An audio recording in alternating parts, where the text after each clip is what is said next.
오늘 하나님께서 우리에게 주시는 말씀은 여호수아 9장 16절에서 27절 말씀입니다.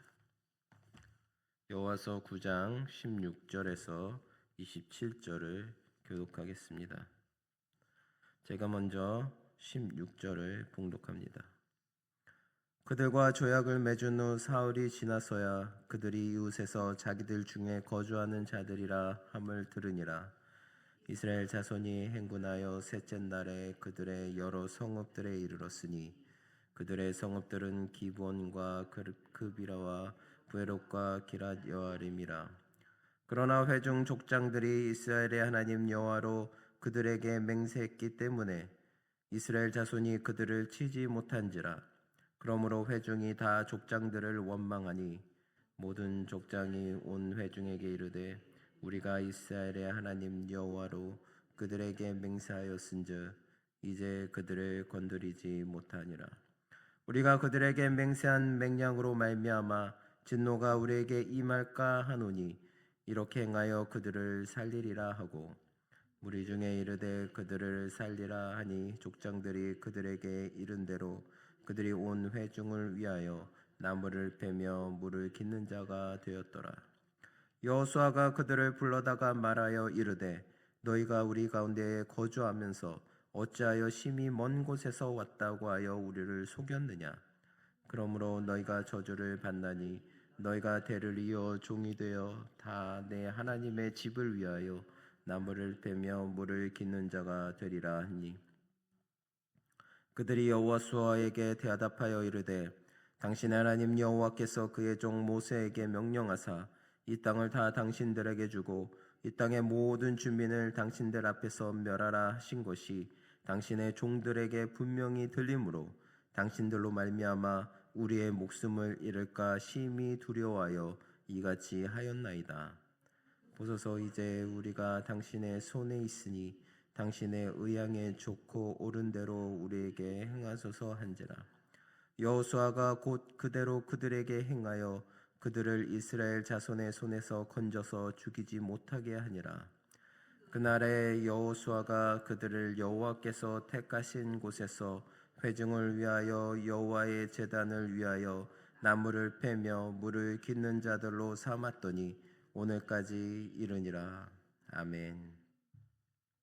할렐루야. 오늘은 은혜를 사모하여 열리는 생명의 길이라는 제목을 가지고 여러분과 함께 나누기를 원합니다. 본문은 기브온 거민들이 자신들의 신분을 속여 이스라엘과 화친을 맺은 사건의 결말을 보여줍니다. 그들이 준비한 낡은 옷, 곰팡이 난 떡, 오래된 가죽 부대는 이스라엘을 속이기 위한 치밀한 위장이었고 이스라엘은 그들의 게임에 속아 하나님께서 진멸하라고 명하신 가나안 족속과 조약을 맺고 말았습니다. 그러나 거짓은 오래가지 못했습니다. 불과 사흘 만에 기브온의 정체는 드러났고 이스라엘 진영에는 큰 충격과 당혹감이 찾아왔습니다. 하나님의 명령을 어겼다는 사실 앞에서 이스라엘은 불안했고 그들을 속인 기브온에게 분노가 치밀었지만 하나님의 이름으로 맹세한 약속이었기 때문에 그 약속을 깨트릴 수가 없었습니다.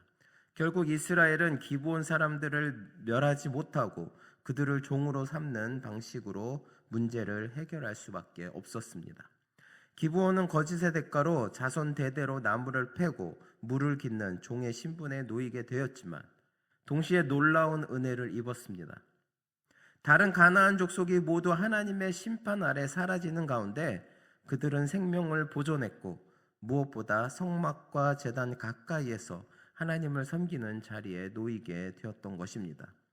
그들의 속임수 뒤에는 두려움이 있었고 그 두려움 끝에는 하나님께 가까이 가고자 하는 마음의 흔적들이 있었습니다. 하나님은 바로 그 작은 마음이라도 붙드시고 심판이 아닌 생명으로 이끄셨습니다. 이 사건은 오늘 우리에게 중요한 교훈을 줍니다. 인간의 실수와 허물이 얼마나 클지라도 하나님의 신실하심은 변함이 없으시며 하나님을 두려워하며 그의 은혜를 구하는 자에게는 여전히 길이 열린다는 사실입니다. 그리고 하나님 앞에서 맺은 약속, 하나님 앞에서 행한 모든 일은 반드시 무겁게 여겨야 한다는 교훈도 함께 보여주고 있습니다. 이제 이 말씀 속에서 하나님이 우리에게 주시는 구체적인 교훈을 함께 살펴보도록 하겠습니다. 본문 18절을 보면 이스라엘 백성들은 자신들을 속인 기브온 사람들의 정체를 알게 되자 큰 충격에 빠졌습니다. 하나님께서 진멸하라고 명하신 가나안 족속과 화친을 맺었다는 사실은 그들 모두에게 참으로 무거운 일이었습니다. 자연스럽게 백성들은 여호수아와 족장들을 원망하기 시작했습니다. 왜 이렇게 경솔하게 결정했느냐 라면서 지도자들의 실수를 들춰내는 것은 어찌 보면 백성 입장에서 당연한 반응일 수도 있습니다. 그러나 놀라운 장면이 이어집니다. 여호수아는 비록 속임수에 당해서 조약을 맺었지만 여호와의 이름으로 맹세한 약속은 깨트릴 수 없다고 말합니다.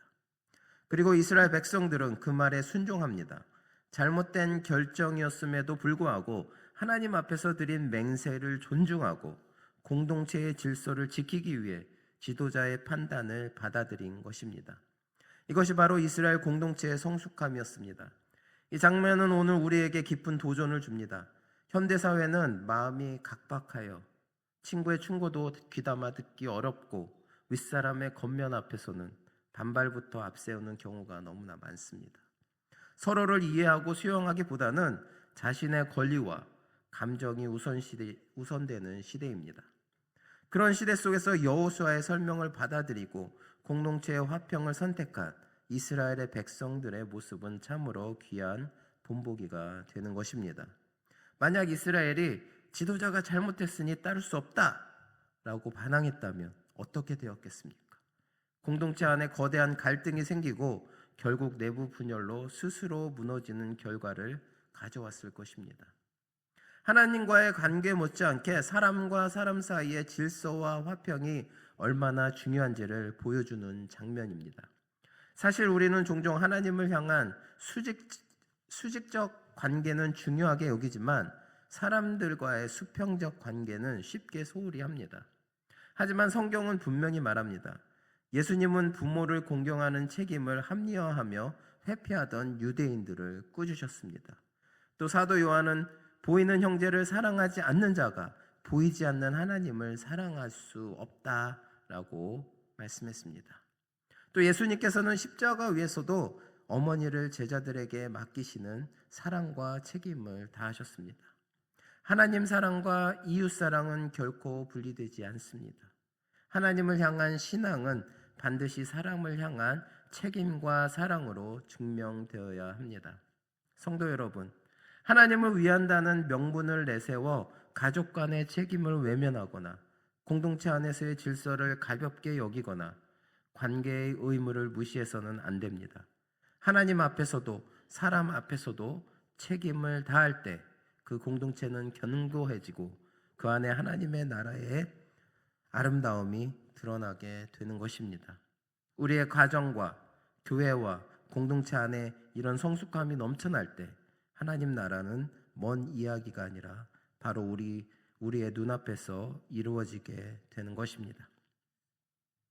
오늘 본문 24절에서 25절을 보면 여호수아가 저주를 선언하자 기드온 백성들은 자신들의 행위를 솔직히 인정하며 어떠한 형벌이라도 받겠다고 말하고 있습니다. 그들은 이스라엘을 속인 이유가 오직 하나, 살아남기 위해서였다고 고백하고 있습니다. 그리고 그 대가로 어떤 처분이든 기꺼이 감당하겠다고 말합니다. 그들의 이 자세는 기브온 사람들이 생명을 얻는 문제에 대해 얼마나 간절했는지를 보여주고 있는 장면입니다. 성도 여러분, 왜 기브온 사람들은 그처럼 큰 희생을 감수하면서까지 심지어 거짓말을 하면서까지 이스라엘과 화친을 맺으려고 했습니까? 그 이유는 한 가지입니다. 바로 생명을 지키기 위해서였습니다. 만약 그들이 다른 가나안 족속들처럼 이스라엘과 싸웠다면 모두 멸망당했을 것입니다. 그들에게 지금 가진 권리, 재산, 평안, 가족, 자녀들, 이 모든 것들이 생명이 있을 때에만 의미가 있는 것입니다. 예수님께서는 이렇게 말씀하셨습니다. 마태복음 16장 26절에 사람이 온 천하를 얻고도 목숨을 잃으면 무엇이 유익하겠느냐. 아무리 많은 것을 손에 쥐고 있어도 생명이 없으면 모든 것은 한순간에 무의미해집니다. 이 사실을 누구보다도 잘 알고 있었기 때문에 기브온 사람들은 생명을 위해서라면 그 어떤 희생도 감수하겠다는 결단을 내릴 수 있었던 것입니다. 바로 여기서 우리는 중요한 영적 교훈을 얻게 됩니다. 영혼의 생명, 곧 영생은 이 세상의 그 어떤 것과도 바꿀 수 없는 최고의 가치라는 사실입니다. 예수님께서는 영생의 가치를 사람이 가진 모든 소유를 다 팔아 보화가 숨겨진 밭을 사는 일에 비유하셨습니다. 그만큼 영생은 반드시 붙들어야 하는 절대적 가치입니다. 그러므로 성도 여러분, 혹시 세상에 어떤 것을 포기하지 못해 영생을 온전히 붙잡지 못하고 있는 분이 있다면 기브온 사람들의 절박한 결단을 기억하시기 바랍니다. 사람들은 유한한 생명 하나 지키기 위해서도 모든 것을 내놓습니다. 하물며 영원한 생명을 얻기 위해 포기하지 못할 것이 무엇이 있겠습니까? 살아남기 위해 모든 것을 내려놓았던 기브온 사람들처럼 우리도 영원한 생명을 위해 기꺼이 우리의 모든 것들을 내려놓고 포기하고 또 결단하며 하나님 앞에 나아가는 믿음의 성도님들 되시기를 바랍니다. 기브온 사람들은 24절에 밝히듯이 하나님께서 모세에게 가나안 땅을 이스라엘에게 주시고 그 땅의 거민들을 진멸하라는 명령을 이미 알고 있었습니다. 그들은 하나님의 뜻을 정확히 파악했고 그에 대한 대응책을 세웠습니다. 가나안의 다른 족속들은 이스라엘을 대항하기 위해 연합군을 꾸렸지만 이 기브온 사람들은 그 제안을 거절했습니다. 대신 치밀한 계획을 세워서 이스라엘과 화친을 맺는 길을 선택했습니다. 그들의 선택은 결과적으로 매우 현명했습니다. 실제로 여호수아 10장에서 우리는 이스라엘과 싸웠던 가나안 족속들이 모두 처참하게 패배하는 것을 보게 될 것입니다. 그 가운데서도 이 기브온은 생명을 보존할 수가 있었습니다. 결국 하나님의 뜻을 분별하는 일이 그들에게는 생명을 지켜주었던 것입니다. 성경은 하나님의 뜻을 분별하는 지혜가 얼마나 중요한지를 반복하게 보여줍니다. 니느웨 사람들은 요나의 회개의 메시지를 분별하여서 즉시 회개했습니다. 그로 인해 멸망에서 구원을 얻었습니다. 또한 기생 라합도 주변 사람들과 달리 하나님의 뜻을 올바르게 분별했기 때문에 두 정탐꾼을 영접함으로 자신과 가족 모두를 살릴 수가 있었습니다. 예수님께서도 당시 바리새인과 사두개인들이 시대의 표적을 분별하지 못하고 외적인 표적만 구하는 태도를 책망하셨습니다. 마태복음 16장 2, 3절을 보니까 너희가 하늘을 분별하면서 어찌 시대의 표적은 분별하지 못하느냐라고 말씀하셨습니다. 이것은 우리에게도 주시는 경고입니다. 사랑하는 성도 여러분, 우리의 삶 속에 일어나는 모든 사건과 상황에는 하나님의 뜻이 담겨 있습니다. 그것을 분별하는 것은 선택사항이 아니라 생명과도 연결된 중요한 일입니다. 그러므로 우리는 하나님께서 무엇을 기뻐하시는지 또 무엇을 원하고 계시는지 날마다 분별하며 살아야 하겠습니다. 하나님은 오늘도 우리에게 말씀하고 계십니다. 너희는 이 세대를 본받지 말고 오직 마음을 새롭게 함으로 변화를 받아 하나님의 선하시고 기뻐하시고 온전하신 뜻이 무엇인지 분별하라. 로마서 12장 2절에 이렇게 말씀하셨습니다. 사랑하는 성도 여러분, 우리의 삶 속에서 하나님의 뜻을 바르게 분별하여 하나님 보시기에 불의한 것들은 과감히 제거하고 헌신과 충성으로 하나님께 기쁨이 되는 삶을 힘써 살아가시기를 소망합니다. 하나님께서 분별의 은혜와 순종의 능력을 우리 모두에게 충만히 부어주시기를 바랍니다. 마지막으로 26절을 보면 여호수아와 이스라엘 백성들이 기브온 사람들을 죽이지 않았다는 사실을 확인할 수가 있습니다. 하나님께서는 모세를 통해 가나안 땅의 거민들을 진멸하라고 명하셨습니다. 그러나 이스라엘은 기브온을 살려두었습니다. 이유는 분명합니다. 비록 그들이 기브온 사람들의 거짓말에 속아 화친 조약을 맺었지만 그 약속이 하나님의 이름으로 맺어진 약속이었기 때문입니다. 이스라엘은 경솔함으로 하나님의 명령을 온전히 지키지 못했습니다. 하지만 이미 맺은 약속을 지킴으로 더 큰 죄를 짓지 않으려고 했습니다. 이 장면 속에서 우리는 중요한 교훈을 얻습니다. 하나님과의 약속뿐 아니라 사람과의 약속에도 신실해야 한다는 사실입니다. 종종 우리는 하나님과의 약속은 소중히 여기면서도 사람과의 약속은 가볍게 여길 때가 있습니다. 그러나 성도는 하나님의 이름으로 불리는 사람들입니다. 우리가 약속을 지키지 않을 때 사람들은 우리의 신실하지 못함을 보는 것으로 끝나지 않습니다. 결국 그것은 하나님의 영광을 가리는 일이 되고 복음의 신뢰까지 무너뜨리는 심각한 결과를 초래하게 됩니다. 성도 여러분, 우리는 하루에도 여러 약속을 하며 살아가고 있습니다. 자신과의 약속, 가족과의 약속, 또 이웃과의 약속, 사회 속의 약속. 약속은 우리 삶을 지탱하는 중요한 기반입니다. 이러한 약속이 지켜질 때 사회는 건강하게 유지되는 것입니다. 그러나 오늘날 약속을 지키지 않아 생기는 다툼과 분쟁이 얼마나 많습니까? 문서로 계약을 하고도 지키지 않아 법정으로 가는 일이 흔합니다. 이러한 현실 속에서 안타깝게도 기독교인들조차 예외가 아닐 때가 있습니다. 그래서 교회가 세상으로부터 신뢰를 잃고 성도들의 말과 복음까지도 믿을 수가 없게 되는 일이 생기는 것입니다. 그러므로 우리는 반드시 약속을 지키는 성도들이 되어야 합니다. 여호수아와 이스라엘 백성들이 기브온과의 약속을 지켰던 것처럼 다윗이 요나단과의 언약을 기억하며 위험을 무릅쓰고 그 약속을 끝까지 지켰던 것처럼 우리도 신실함으로 약속을 지켜야 합니다.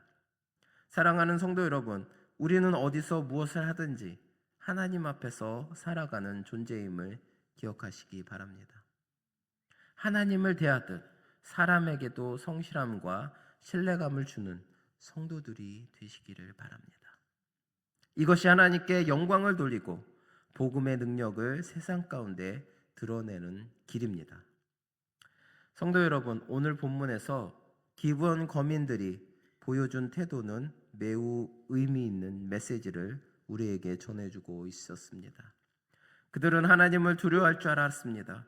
또한 생명을 보존하기 위해 구원을 얻기 위해서라면 자신의 모든 것을 희생할 각오가 되어 있었습니다. 바로 이 두 가지, 하나님을 향한 두려움과 구원에 대한 간절한 열망이 그들을 다른 모든 가나안 족속들이 멸망하는 가운데서도 오직 그들만이 살아남게 한 힘이었습니다. 오늘 우리도 마찬가지입니다. 영원한 생명, 곧 영생을 얻는 길은 기브온 사람들의 태도와 다르지 않습니다. 하나님을 경외하는 마음, 그리고 구원을 향한 간절한 마음이 있는 사람이 참된 구원의 길을 붙잡을 수 있습니다. 하나님을 두려워하는 마음이 사라진 신앙은 쉽게 흔들리고 구원에 대한 열망이 식어버린 마음은 세상의 유혹 앞에 쉽게 무너질 수밖에 없습니다. 그러므로 오늘 우리는 이 질문 앞에 서야 합니다. 나는 진정으로 하나님을 두려워하는가? 나는 영원한 생명을 얻기 위해 간절하게, 진지하게 최선을 다해 달려가고 있는가? 기브온 거민들은 자신들이 가진 모든 것을 내려놓을 각오로 하나님 앞에 나아갔습니다. 그 결단이 그들의 생명을 살렸습니다. 사랑하는 성도 여러분, 오늘 우리도 영생을 위해 포기할 것, 내려놓을 것이 무엇인지 다시 한번 돌아보시기 바랍니다. 하나님 앞에 진정한 경외의 마음을 회복하며 구원에 대한 열망을 다시 한번 새롭게 하시기를 바랍니다. 오늘 저와 여러분이 기브온 사람들처럼 하나님의 뜻을 분별하며 구원을 향한 갈망으로 하나님께 나아가는 성도들이 되시기를 간절히 바랍니다. 기도하시겠습니다. 자비로우시고 은혜로우신 하나님 아버지, 오늘 말씀을 통해 기브온 사람들의 모습을 보며 하나님을 경외하는 마음이 얼마나 중요한지, 또 구원을 향한 간절한 열망이 우리의 생명을 살린다는 사실을 다시 한번 깨닫게 하여 주시니 감사합니다. 주님, 때로 우리는 하나님의 뜻을 깊이 분별하지 못하고 경솔한 판단으로 실수할 때가 있지만, 그럼에도 불구하고 주님의 자비와 은혜로 우리를 붙들어 주신 줄 믿습니다. 저희가 하나님 앞에서 약속뿐 아니라 하나님과의 약속에도 신실하여, 사람들과의 약속에도 신실하여 주의 이름을 영화롭게 하는 성도들이 되게 하여 주시옵소서.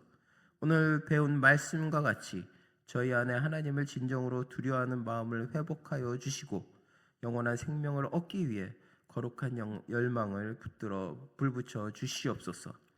세상의 유혹과 피곤함 속에서도 영생의 길로 끝까지 걸어가게 하시고, 하루하루를 주의 뜻에 따라 살아가는 복된 삶이 되게 하여 주시옵소서. 모든 영광을 하나님께 올려드리며 예수 그리스도의 이름으로 기도드립니다. 아멘.